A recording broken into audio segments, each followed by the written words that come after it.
आज जो हम टॉपिक पढ़ने वाले हैं वो one of the most interesting topic है बायोलॉजी का। क्योंकि ये चीज़ें हमें पढ़नी नहीं पड़ती है ना, हमारे को ना नेचर से मिलती है जो ये वाली नॉलेज होती है। अब वो कौन सा है, देखो ये हमारा चैप्टर है our environment. So welcome to our channel maths with Abhinav Batra. ये वन शॉट पढ़ने वाले हैं हम आवर एनवायरनमेंट का।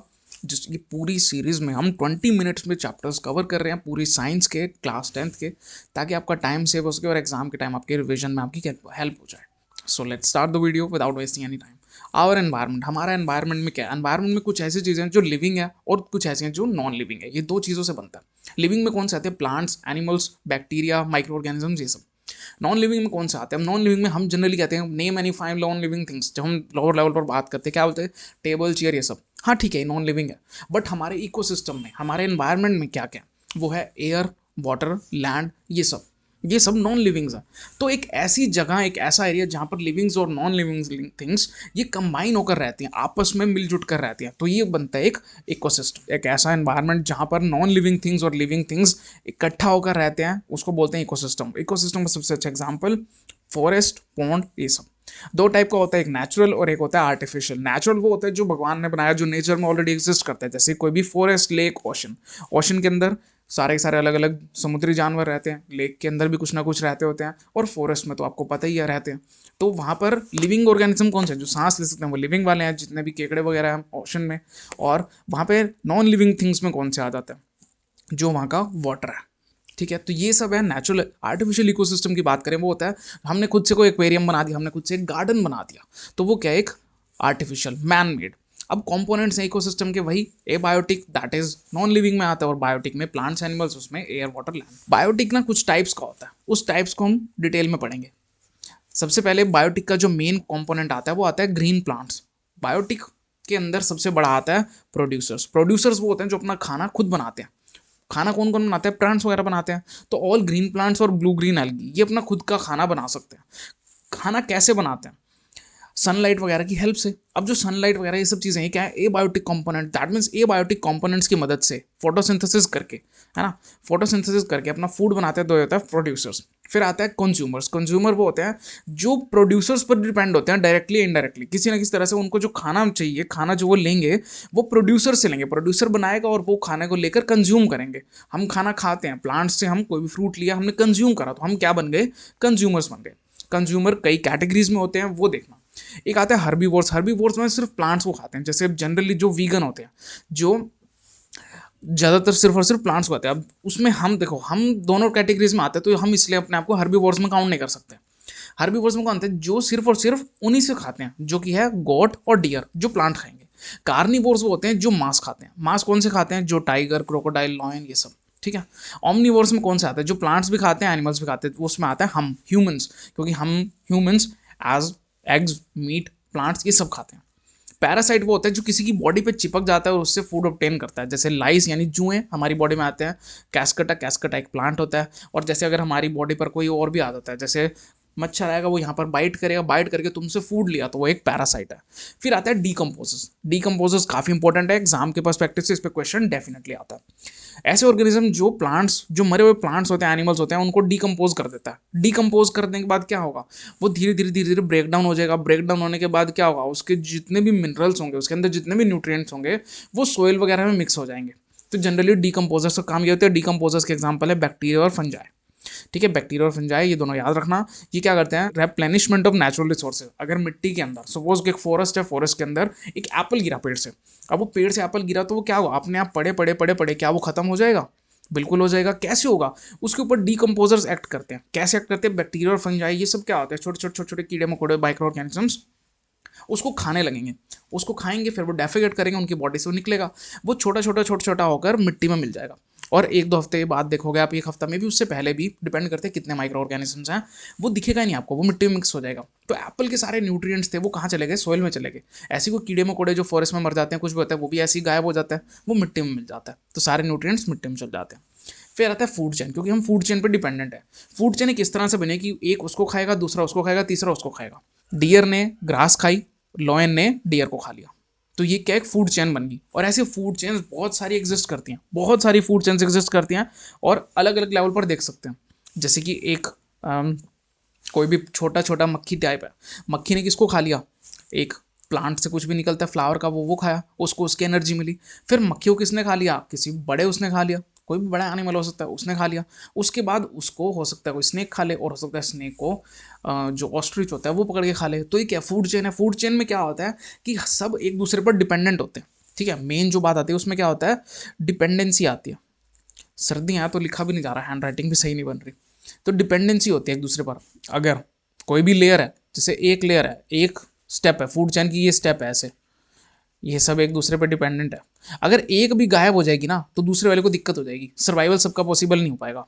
क्यों, क्योंकि ये इसको खाएगा कौन, इसको डायरेक्ट ये स्टेज तो खा नहीं सकती थी, तो इसीलिए वो पॉसिबल नहीं है। अब क्योंकि ये स्टेज इसको नहीं खा पा रही, तो ये तो एग्जिस्ट ही नहीं कर सकती, और फिर ये वाली भी एग्जिस्ट नहीं करी क्योंकि ये तो इस पर डिपेंडेंट थी। तो इस तरह से सारे इंपॉर्टेंट एक दूसरे के लिए। अब बात आता है फ्लो ऑफ एनर्जी के लिए, ठीक है। एक आता है ट्रॉफिक लेवल। क्या होता है ट्रॉफिक लेवल, वो होता है एक ऐसा फूड चेन जिसमें transfer of energy takes place, जहाँ पर ट्रांसफर ऑफ एनर्जी होता है, इसकी एनर्जी यहाँ गई, इसकी एनर्जी यहाँ गई, इसकी एनर्जी यहाँ गई, तो ये ट्रांसफर ऑफ एनर्जी चल रहा है।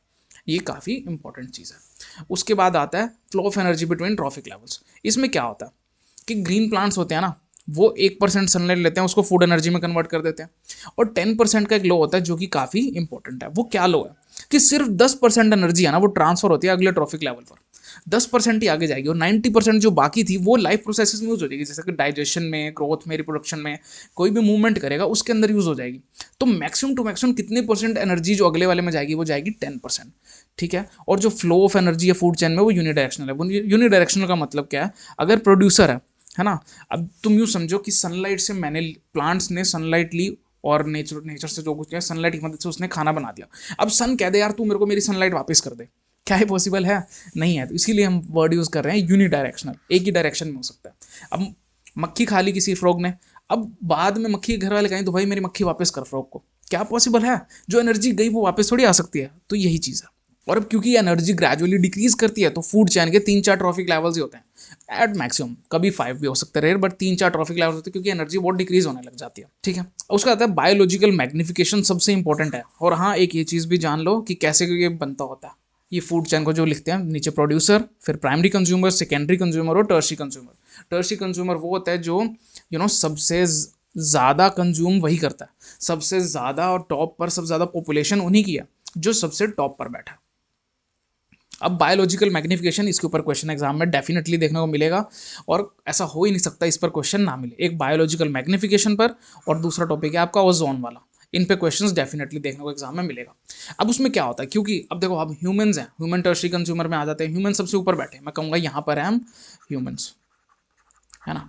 अब यहाँ पर क्या हो रहा है, सारा का सारा जितना भी देखो, कुछ केमिकल्स होते हैं, केमिकल की कंसंट्रेशंस होती हैं, ठीक है। अब वो सपोज प्लांट्स में केमिकल्स आ गए, कैसे आएगा केमिकल, उसको ग्रोथ के ऊपर डाल देते हैं ना, फर्टिलाइजर और ये सब डाल देते हैं, और पेस्टिसाइड्स। अब वो ज़्यादा हो गए प्लांट्स में, प्लांट को किसी ने खाया, उसमें गए, फिर उसको जैसे डियर ने खा लिया, डियर को लॉयन ने खा लिया, लॉयन में गए, आगे इसी तरह चलते चलते चलते चलते अलग अलग फूड चेन से वो सारा का सारा कहाँ आ जाता है, ह्यूमंस में आता है, क्योंकि इवेंचुअली सबसे टॉप पर तो ह्यूमंस बैठे हैं।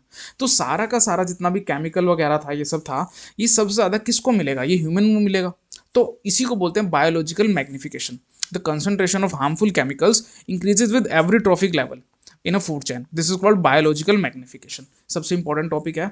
इसमें क्या होता है, जो मैक्सिमम कंसंट्रेशन होती है केमिकल्स की, वो एक्यूमुलेट हो जाती है ह्यूमन बॉडी में, और क्योंकि ह्यूमन सबसे टॉप पर बैठे होते हैं। उसका आता है फूड वेब। फूड वेब इस तरह से, जैसे प्लांट है, प्लांट को रैबिट ने खा लिया, रैबिट को ईगल ने खा लिया, तो एक फूड वेब बन गई, फूड चेन बन गया। प्लांट को माइस ने खाया, माइस को यानी चूहे को ईगल ने खा लिया। इसको ग्रास ओपर ने खा लिया, ग्रास ओपर को फ्रॉग ने खा लिया, फ्रॉग को स्नेक ने खा लिया, स्नेक को ईगल ने खा लिया, जो मैं बता रहा था। तो अलग अलग टाइप के फूड वेब है, फूड चेन्स है। एनवायरमेंटल प्रॉब्लम्स होते हैं, देखो कुछ एनवायरमेंटल में अगर चेंजेस होने लगते हैं ना, उससे हमारे अंदर भी चेंजेस आते हैं। हमारे अंदर तो आएंगे, वो क्यों आएंगे, क्योंकि एनवायरमेंटल प्रॉब्लम्स हो जाएंगी। जैसे कि अगर आप पेड़ काटने लग जाओगे, अगर उसको बोलते हैं डिफोरेस्टेशन, वो होने से क्या होगा, हमारे आसपास का जो एयर है, एयर क्वालिटी कम हो जाएगा, एयर साफ सही नहीं मिल पाएगी। पोल्यूशन हो गया, पोल्यूशन से भी एनवायरमेंटल प्रॉब्लम्स आ सकती हैं। और सबसे ज़्यादा इंपॉर्टेंट टॉपिक जो आता है वो आता है ओजोन लेयर। ओजोन लेयर ना, एक समझ लो एक ना चादर है, एक हमारे एनवायरनमेंट, जैसे अर्थ है सपोज, पूरी अर्थ के ऊपर थोड़ा यहाँ बनाते हैं, सपोज ये अर्थ की एक लेयर है, और यहाँ पर ना यूँ समझ लो ये सारी ना ओजोन लेयर है।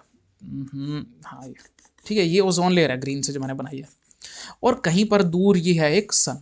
अब वैसे तो सन बहुत बड़ा होता है, बट तुम एक उससे एग्जांपल से समझो, ठीक है। ये सन है, लो येलो कर दिया ताकि तुम्हें लगे येलो येलो होता है। अब देखो इसकी रेडिएशंस आएंगी, अब उसकी रेडिएशन आने से क्या होगा, जो ये हमारी लेयर है, जो लेयर है ये ओजोन की लेयर है, ये लेयर ना हमें प्रोटेक्ट कर रही है। प्रोटेक्ट कैसे कर रही है, ये ना गैसेस से बनी हुई है, गैसेस की लेयर है। अगर ये लेयर नहीं होगी तो सन के अंदर डायरेक्ट जो यूवी रेडिएशन है ना वो हमारे अंदर आने लगेंगी और उससे हमें कैंसर वगैरह हो सकता है। ठीक है, तो ये क्या होता है, एक प्रोटेक्टिव ब्लैंकेट है जो हमारे अर्थ के ऊपर है, जो अब्जॉर्ब कर लेता है हार्मफुल यूवी रेडिएशंस जो सनलाइट से आ रही हैं, जिससे प्रोटेक्ट करते हैं अलग अलग हेल्थ हजार्ड से, अलग अलग हेल्थ प्रॉब्लम से, जैसे कैंसर, कैटरेक्ट। कैटरेक्ट होता है आंखों में मोतिया आ जाना, और डिस्ट्रक्शन ऑफ प्लांट। तभी बोलते हैं ज़्यादातर धूप को हम आंखों में देख भी नहीं सकते, देखने से हमारी आंखों में प्रॉब्लम भी होती है क्योंकि यूवी रेडिएशन ज़्यादा है। तो ओजोन लेयर एक्चुअल में क्या हो रहा है, डिप्लीट होते जा रहे हैं। क्यों? क्योंकि हम घर में एसी यूज़ करते हैं, एसी बहुत ज़्यादा यूज़ करते हैं, एसी से सीएफसी निकलती है जो कि एनवायरनमेंट को हार्म प्रोड्यूस कर रही है बहुत ज़्यादा। हम पोल्यूशन करते हैं बहुत ज़्यादा। पोल्यूशन कैसे कैसे करते हैं ये तो हमने देखा ही होगा, अलग अलग तरह से, जैसे कि सड़कों पे पोल्यूशन हो रहा है ना, कार्स वगैरह ज़्यादा चला रहे हैं, हम कहीं पर भी कोई कचरा बर्न कर देते हैं, ये सब चीज़ों से। ठीक है, अब ये बनता कैसे है, देखो ओजोन का मतलब होता है O3, ऑक्सीजन क्या होता है O2, ये होता है O3, यानी ऑक्सीजन के अंदर एक और मॉलिक्यूल अगर ओ का ऐड कर देंगे, ऑक्सीजन एटम ऐड कर देंगे तो बन जाएगा। ठीक है, डेडली पॉइजन होता है ग्राउंड लेवल पर। तो ऑक्सीजन कैसे बनती है, oxygen O2 O plus O से, ठीक है, O2 बनता है, और O2 के अंदर हम एक और ऑक्सीजन एटम डाल दे तो वो O3 यानी ओजोन बन जाता है। डिप्लीशन ऑफ ओजोन लेयर, देखो जैसे मैंने बताया कि वो डिक्रीज होती जा रही है, होती जा रही है, होती जा रही है, एसी के यूज से, रेफ्रिजरेटर से, फायर एक्सटिंग्विशर में, एरोसोल स्प्रे में। एरोसोल यानी खुशबू के लिए जो स्प्रे वगैरह हम करते होते हैं। अंटार्कटिका के ऊपर है क्योंकि वहाँ पर थिकनेस बहुत ज़्यादा जो लेयर की थी, ये गैसेस की लेयर होती है ना जैसे ये है, तो ये सारी ना कम होती जा रही है, वो ना पतली लेयर हो चुकी है, पतली लेयर हो चुकी है। तो वहाँ पर और कई जगहों पर क्या है, वहाँ पर बीच में से ओजोन के आने के ना चांसेस बहुत ज़्यादा है, मतलब ओजोन खत्म हो चुकी है और यूवी रेडिएशन आ रही है, तो इसीलिए उसको बोल दिया ओजोन होल। जिससे क्या होगा, इवेंचुअली अब ज़्यादा वो आएंगी तो अंटार्कटिका मेल्ट होने के चांसेस रहेंगे। और गार्बेज डिस्पोजल, यानी जो हम कचरा है हमारे घरों से निकलता है, हमारे हर जगहों से निकलता है ना, घरों से निकला, इधर उधर लोग कुछ फैला देते हैं, कुछ सड़क पर कुछ फेंक दिया, ये सब क्या है, गार्बेज डिस्पोजल होता है जिसको हम सही से नहीं करते। कचरा है जिसको हम सही से मतलब यूटिलाइज नहीं कर रहे। वरना हम अब जो आजकल तो चीज़ें बदल चुकी हैं, बट कई जगहों पर अभी भी ऐसी चीज़ें हैं। तो कुछ अलग अलग टाइप का कचरा होता है, जैसे एक तो बायोडिग्रेडेबल, एक होता है नॉन बायोडिग्रेडेबल। बायोडिग्रेडेबल वो होता है जिसको हम क्या करते हैं, माइक्रो ऑर्गेनिजम्स होता है ना, वो उनको खा लेते हैं, छोटे छोटे माइक्रो ऑर्गेनिजम्स, उनको खा लेंगे, उनको खाने के बाद क्या करेंगे, वो मिट्टी में मिक्स हो जाएंगे। जैसे तुमने एक लोअर लेवल पर एक कॉन्सेप्ट पढ़ा होगा कंपोस्टिंग का, कंपोस्टिंग और वर्मी कंपोस्ट। उसमें क्या होता है, कोई भी किचन वेस्ट होता है ना, ज़्यादातर किचन वेस्ट हो गया, पेपर वुड से निकला हुआ, और जो हमारा फॉरेस्ट का वेस्ट है, एनिमल है डेड कोई, ये सब चीज़ें जितना भी, जैसे यहाँ पर है fruit vegetable peel, cotton, jute, डंग, पेपर, ये सब, इसको क्या करेंगे, माइक्रो ऑर्गेनिज्म उसको ना खानेंगे और वो इवेंचुअली मिट्टी में मिक्स हो जाएगा। तो ये होता है बायोडिग्रेडेबल, जो एनवायरमेंटली डिग्रेड हो जाता है। कुछ होता है नॉन बायोडिग्रेडेबल, इसमें प्लास्टिक वगैरह चीज़ें आती है, प्लास्टिक, फाइबर, है ना, पॉलीथीन, ये सब, रेडियो एक्टिव वेस्ट, पेस्टिसाइड। अब ये क्या है, इनको ना डिकम्पोज नहीं करा जा सकता, डिकम्पोजर्स इनको नहीं खा सकते। अब वो नहीं खा सकते तो ये एज इट इज़ पड़े रहेंगे, जिससे हमारे को पोल्यूशन होता है। माइक्रो ऑर्गेनिजम्स ऐसे एंजाइम्स रिलीज करते हैं जो इन कंपोनेंट्स हैं, इनको मटेरियल्स को डिकम्पोज कर देते हैं, पर इनका अलग अलग एंजाइम्स होते हैं, अलग अलग फंक्शन होता है, तो सारों को तो नहीं कर पाते। अब कुछ मेथड्स हैं जिससे हम वेस्ट डिस्पोजल करा जा सकता है। एग्जाम में ऐसा क्वेश्चन जरूर आता होता है जो रियल लाइफ से रिलेटेड होता है, कॉम्पिटेंसी बेस्ड ज़्यादा हो चुका है, तो इसके ऊपर या तो एक केस स्टडी आ जाएगी या इस पर क्वेश्चन आ जाएगा। अब बायोगैस प्लांट लगाया जाता है, जहाँ पर क्या होता है, बायोडिग्रेडेबल वेस्ट को यूज़ करते हैं बायोगैस प्लांट में, ताकि बायोगैस या फिर मैन्योर प्रोड्यूस हो सके। सीवेज ट्रीटमेंट प्लांट है जो कि हर जगह होता है, जहाँ पर क्या होता है, सारा का सारा जो पानी का वो वहाँ से साफ होगा, फिर रिवर्स में आएगा, क्योंकि रिवर्स से डायरेक्टली हमारे घरों में आएगा। फिर आता है लैंड फिलिंग्स। लैंड फिलिंग्स में क्या होता है कि हम सारा का सारा कचरा एक कोई जगह पूरी बड़े से खोद देंगे, वहाँ पर सारा कचरा डाल देंगे, उसको बुलडोजर से प्लेन करके उसके ऊपर हो सकता है कोई पार्क वगैरह बना दें। ठीक है, यहाँ नहीं लिखा पार्क बना दें, बट एक्चुअल लोअर लेवल पर पढ़ाया जाता है कि उसमें पार्क वगैरह बना देते हैं 15-20 साल के लिए, ताकि वो दबा रह जाए, और दबे दबे वो हो सकता है थोड़ा सा यू नो कुछ ना कुछ कंज्यूम होने लगे, होता नहीं, पर वो एक तरह से ढक दिया हमने। फिर आता है कंपोस्टिंग। कंपोस्टिंग से क्या आता है भाई, एक गड्ढा ले लेंगे, वहाँ पर क्या करेंगे, गार्बेज वगैरह सब, अपना किचन वेस्ट हो गया, ये सब डाल देंगे, और उसमें क्या होगा, हम माइक्रो ऑर्गेनिज्म इम्पैक्ट करेंगे और वो मिट्टी में मिल जाएंगे, मैन्योर बन जाएगा। रिसाइकलिंग, कुछ जो नॉन बायोडिग्रेडेबल वेस्ट है, प्लास्टिक वगैरह हो गया, वो प्लास्टिक वगैरह को क्या करते हैं, बायोडिग्रेडेबल तो है नहीं वो, तो उनको यूज़ करके रिसाइकल करके एक कोई प्रोडक्ट बना देते हैं, जैसे कि पेपर हो गया, पेपर को रिसाइकिल करा जा सकता है। और जैसे आजकल प्लास्टिक को रिसाइकिल करके एडिडास वगैरह जैसे ब्रांड्स हो गए, ये क्या कर रहे हैं, शूज़ वगैरह बना रहे हैं रिसाइकिल करके इनको, ताकि और ये क्या करते हैं, जो ओशंस वगैरह में प्लास्टिक कचरा होता है उनसे बड़ी बड़ी टेक्नोलॉजीज आ चुकी हैं आज के दिन। पहले के टाइम ऐसा नहीं था, अब बहुत सारी चीज़ें आ चुकी हैं। फिर आता है रीयूज़। रीयूज़ में होता है कि अलग अलग चीज़ों को बार बार यूज़ करो। जैसे न्यूज़पेपर है, आपने न्यूज़पेपर पढ़ा, उसके बाद न्यूज़पेपर को आपने अलमीरा में आपने कपड़े बिछाते, तो आप देखा हो घर में न्यूज़पेपर बिछा देते होगे। अब उस न्यूज़पेपर का आप यूज़ कहाँ से कर सकते हो, जैसे कि आप अपनी नोटबुक को कवर कर सकते हो, बुक को कवर कर सकते हो उससे। तो माइंड का टेक्नोलॉजी लगाकर कुछ नई नई चीज़ें बना दो, जैसे एनवलप्स बना सकते हो उससे। तो देखो यही सब है इस चैप्टर में, बहुत आसान और बेसिक चैप्टर है। हाँ, एक बार समझने की देर होती है, थोड़ा सा इसको समझ लो, सुन लो, और उसके बाद इसके क्वेश्चंस यही सब आएंगे, इसके अलावा कोई क्वेश्चन नहीं है जो अलग आ जाए। तो आई होप आपको समझ आया होगा। अगर आपको अच्छा लगा पढ़ाया हुआ और आप चाहते हैं आगे ऐसी और साइंस की वीडियोस आते रहें, तो make sure you subscribe to the channel and share it with your friends. मैं ऐसी साइंस और मैथ्स की वीडियोस पोस्ट करता हूँ। और अगर आप चाहते हैं कि स्पेसिफिक टॉपिक पर, आपके किसी स्पेसिफिक टॉपिक पर इस पर कोई वीडियो आनी चाहिए, तो हाँ उसका आप टॉपिक डाल सकते हो, उसके ऊपर भी वीडियो डेडिकेटेड वीडियो जरूर आएगी। So bye bye, take care, God bless you.